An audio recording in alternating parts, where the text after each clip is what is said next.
예. 자, 이제 거기 5페이지에 있는, 그죠? 우리가 고와 인묘를 구분하는 방법. 우리가 이제 고전에 고는 열어야 한다, 그죠? 그런 얘기가 있는데, 그죠? 충이나 형으로 열어야 된다라는 얘기 있는데, 언제 열리고 언제 인묘되는가는 설명이 되어 있는 고전이 없어요. 그 다음에 또, 그죠? 재성 인묘가 되고, 어떨 때는 재고가 되는지 이 구분하는 방법도 없어요, 고전에. 그러다 보니까 이게 어떻게 되느냐? 사람마다 다 자기 주장을 하는 거예요. 또 학파마다 자기 주장을 해. 그죠?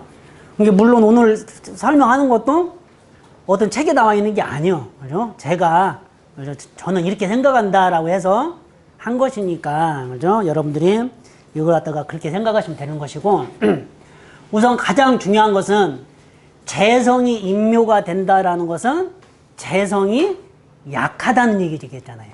얘가 강하면 인묘가 될 이유가 없잖아요.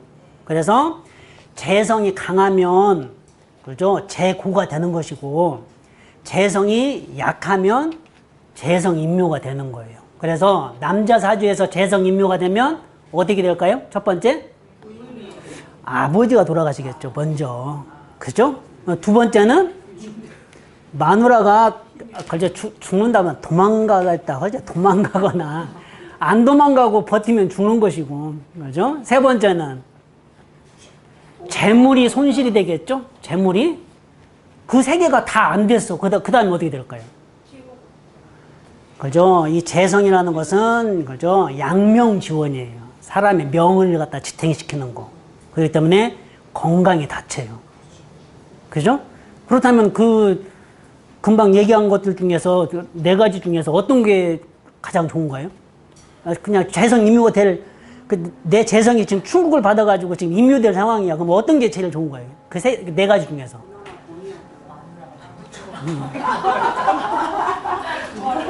가장 좋은 건 뭐냐면은 아버지가 돌아가시는 게 가장 좋죠. 왜?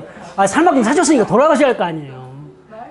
근데 이렇게 얘기하면 유교에서는, 그죠? 이거 뭐, 불효 막심하다고 하는데, 그죠? 자기 삶을 위해서는 아버지가 돌아가시는 게 제일 좋아요.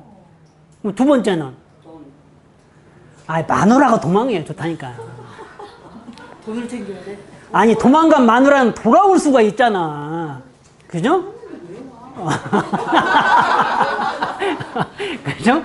그러는 거죠. 세 번째가, 그죠? 돈을 잃는 게 그 세 번째고, 건강 잃는 게 가장 안 좋은 거죠. 그죠? 그러니까 하여튼, 그죠? 제가 문제가 생겼는데, 그죠? 이게 어떤 거냐? 그 세 가지 것 중에 아니면은 자기 몸이 다친다는 거죠, 한마디로.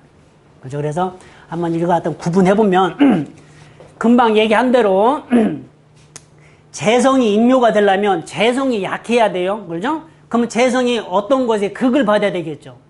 그럼 재성을 극하는 건 뭐예요? 여기에는 겁재나 비견이에요, 한마디로. 저는 이 두 개를 갖다가 또 해놨어요. 그죠? 우리가 비견이라는 것은 편재를 갖다가 극하고, 그죠? 겁재는 정재를 극하는 거잖아요. 그래서 만약에, 그죠? 겁재가 있으면 마누라를 극하니까 마누라가 인묘되는 것이고, 비견이면 편재를 극하니까 아버지가 인묘된다. 그죠? 이렇게 구분했는데, 이건 제 구분이에요. 그렇죠? 그렇게 맞진 않아요, 이게 한마디로. 근데 이론상 이렇게 했다는 거죠. 그죠? 그 두 번째는 반드시 또 뭐가 있어야 되느냐? 그죠? 묘고가 있어야 되는 거죠. 묘고는 뭐예요? 그죠? 진술, 충미죠. 하여튼, 그죠? 사주에 진술, 충미가 있으면 하여튼 고가 있는 거예요. 저 고가 될지, 묘가 될지는 모르는 거죠. 그죠? 그러면 이제 오늘 제가 준비한 것은 재성인묘하고 관성인묘만 준비를 했는데, 이걸 다 적용할 수가 있는 거예요. 지금 제가 여기 정리한 걸 갖다가 잘 이용하면 식상인묘도 되는 것이고, 여자 입장에서 식상인묘하면 자식이 죽는 거죠, 한마디로. 그죠? 그리고 인성인묘도 되는 거죠, 한마디로. 이걸 잘 응용하면 인성인묘도 된다는 거죠, 한마디로. 그러면 어머니가 돌아가시든가, 그죠? 아니면 시아버지가 돌아가시든가, 뭐 이렇게 되는 거죠, 한마디로. 그죠? 그래서 이걸 잘 이용하면 된다. 그래서 이 재묘가 반드시 있어야 되는 것이고, 그 다음에 이제 아까도 얘기했듯이 시상이나 월상에 있는 게 가장 강해. 그죠? 그래서 시상 평관 또는 월상에 있는 평관, 다시 얘기해서 이 칠살이 강하다. 됐죠? 칠살이 강해. 그럼 칠살이 강하면 어떤 효과가 있어요? 어떻게 되죠? 재성을 설기시키잖아. 그죠? 이게 뭐다 한마디로? 그죠? 재성을 설기시키는 거야, 설기. 그러니까 재성이 약해지겠죠. 칠살이 강하면. 그러니까 하여튼 이렇게 칠살이 강하다 하면은 재가 약해지니까 그죠? 사주상에서 저런 상황이 오면은 묘고가 있으면 글이 들어갈 확률이 높다. 알 수 있는 거죠.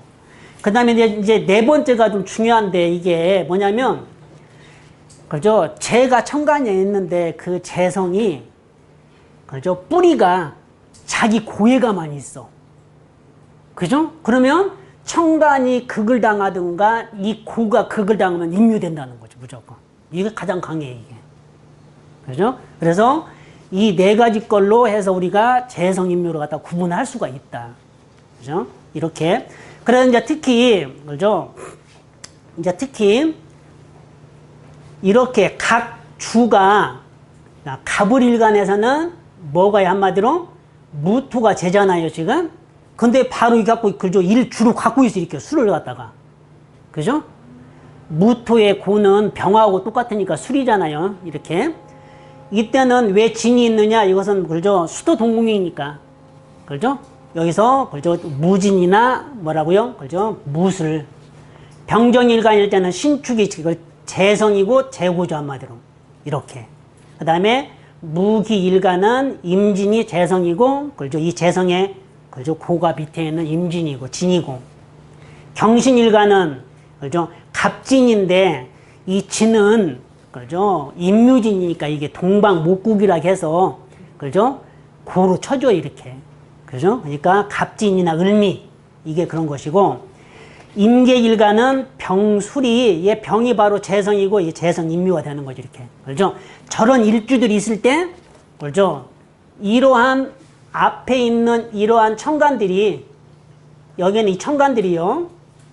이 천간들이 다른 지지에 뿌리가 되어 있지 않고 오직 이 고에다만 뿌리를 두고 있을 때 걔네들이 충격을 받으면 임묘된다는 거죠. 아주 쉽죠? 이렇게. 그죠? 그래서 이런 것이니까 이제 예문을 갖다가 한번 보면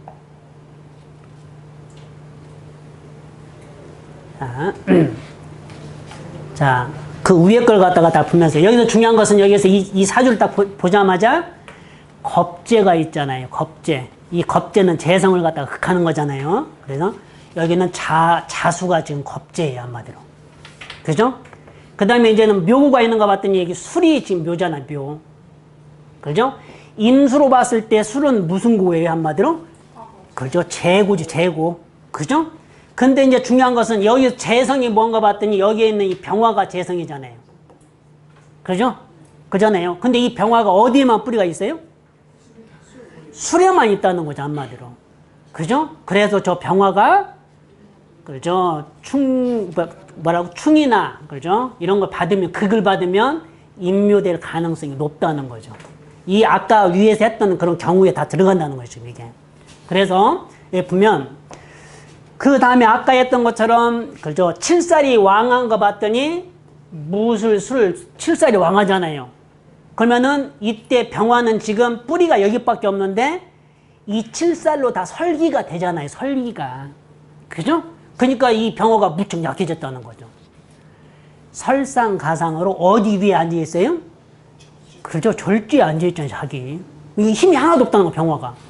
그래서 이 병화가 합거되거나 이 병화가, 그죠? 어떤 임수가 와서 치면 쟤는 임묘된다고 봐야 된다는 거죠. 그죠? 재성이. 그래서 여기서 지금 어떻게 되는 거 딱 봤더니,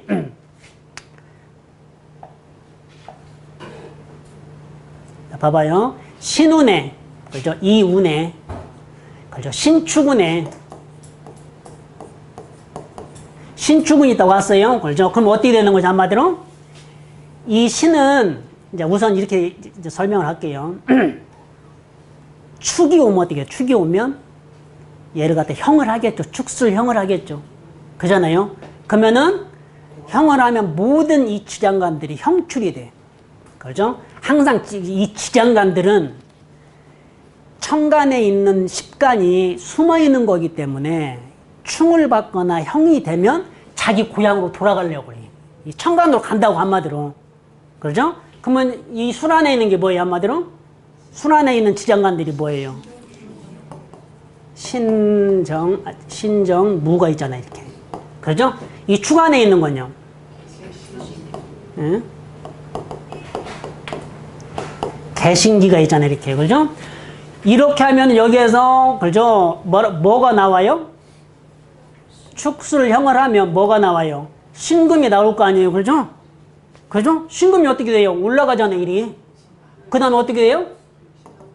병신합으로 얘를 갖다 합거시켜버리는 거죠. 저 병화는 힘이 없기 때문에 그냥 합거된다는 거죠. 그죠?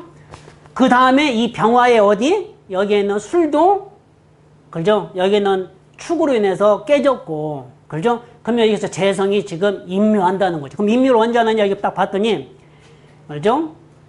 여기에서 병오년에, 그죠? 병오년에. 다시 얘기해서, 이렇게, 여기에서, 그죠? 형출된 신금이 얘를 갖다가 합거시키고, 그죠? 합거시켰다는 건 얘가 없었다는 게 얘가 지금 이미 이 안으로 들어갔다는 게 임묘됐다는 거예요.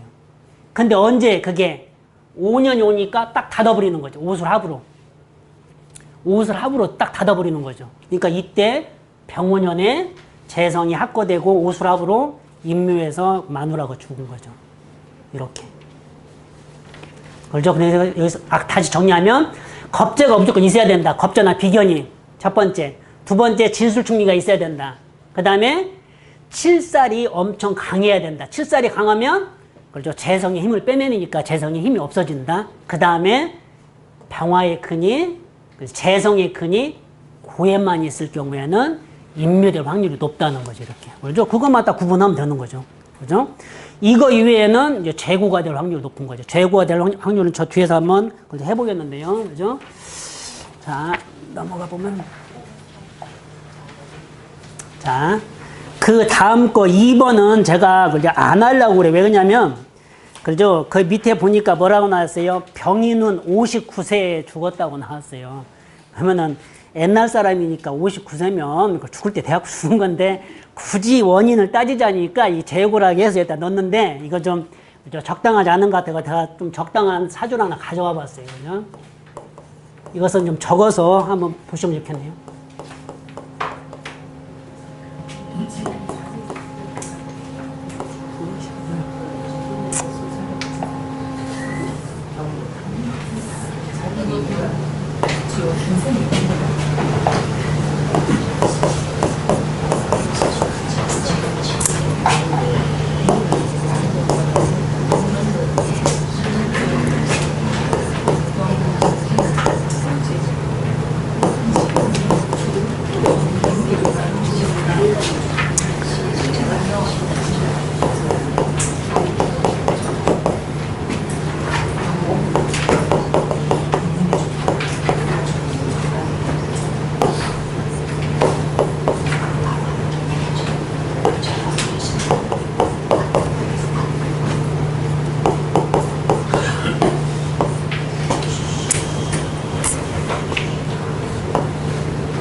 자, 여기서 우선 정화로 딱 보면, 우리가 그 재성이 뭔가요? 정화로 딱 보면?